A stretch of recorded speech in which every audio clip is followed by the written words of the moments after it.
One pass, one future, one people was the slogan splashed across the screen atop the stage as 3,000 attendees came together in Israel for the nation's diamond anniversary.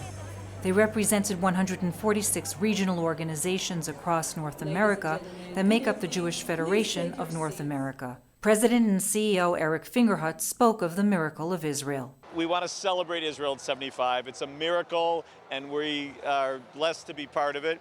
We want to reflect with pride on our role in helping build Israel and help it flourish. Fingerhut spoke about holding the massive conference while Israel is under the spotlight for its controversial judicial reform proposal. A political debate like this is not our most comfortable spot, but we care deeply about what's happening in Israel, and it does impact us in America. Surrounding the perimeter of the Expo Tel Aviv were a few thousand demonstrators, most of whom waved Israeli flags, peppered with some American red, white, and blues.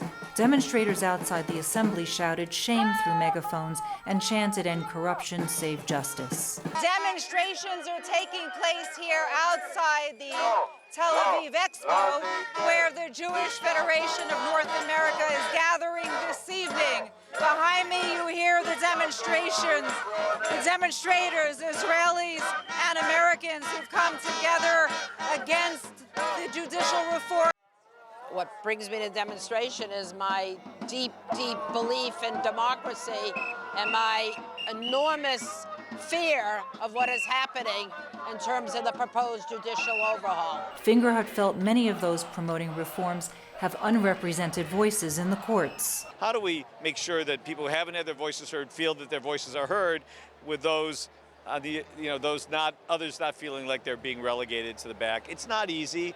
Look, America had its challenges with its Constitution and many issues. So we just want to be as supportive and helpful as we can, and we do need to make sure they understand that the decisions they're going to make here do affect us. You can't overestimate how important the idea of democracy in Israel is to our ability to support Israel and have other people support Israel in America.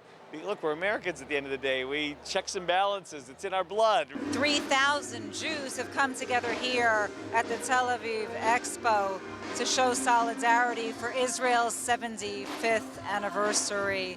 President Herzog spoke about the need of unity and discussion and the potential for a possible constitution. He also spoke of the concept of building something like a mini Davos, a place for ideas for Jews to come together, the best and the brightest, in creation of a forum, a worldwide center for not just Jews from Israel, but from around the world.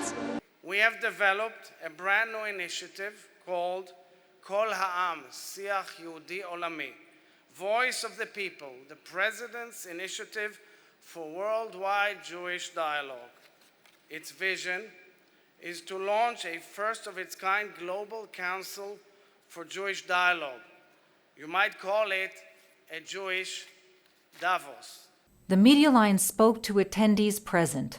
Retired lawyer Warren Pestetsky said he stood by the protesters. Well, we were just standing with another couple who we met on this trip, but who live near us, and they're on one side, we're on the other. And I actually said to a couple of protesters, or people who feel that way, they're here. They're protesters, though. And we were talking, four of us, and I walked away. I said, because me you don't have to convince, and them you can't convince. Echoing the resounding sentiment of lack of unity, Canadian businessman David Kaczynski weighed in. It's less about the issues for me, it's how we handle those issues. I'm finding that the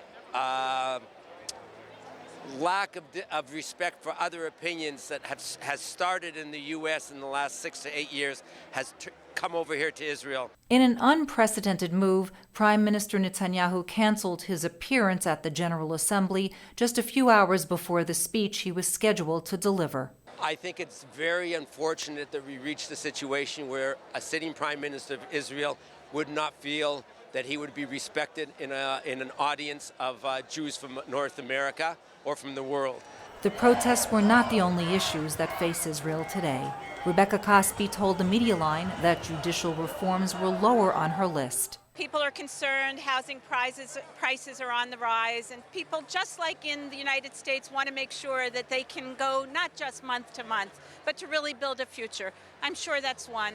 Number two, we often say our precious little country is in a difficult neighborhood, and at this moment we're seeing an elevated threat from Iran, and we've recently experienced rockets coming in from both the southern and northern borders. So of course, that's another big worry. And finally, I think we can't not count it in the top three. What will the future of the country be? How will this great debate be resolved?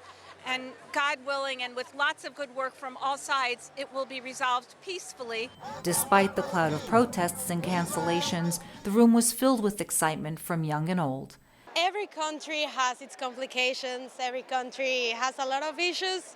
It's incredible to meet all of these amazing people here and to be able to express my love for Israel with other people that consider themselves as Zionists as me.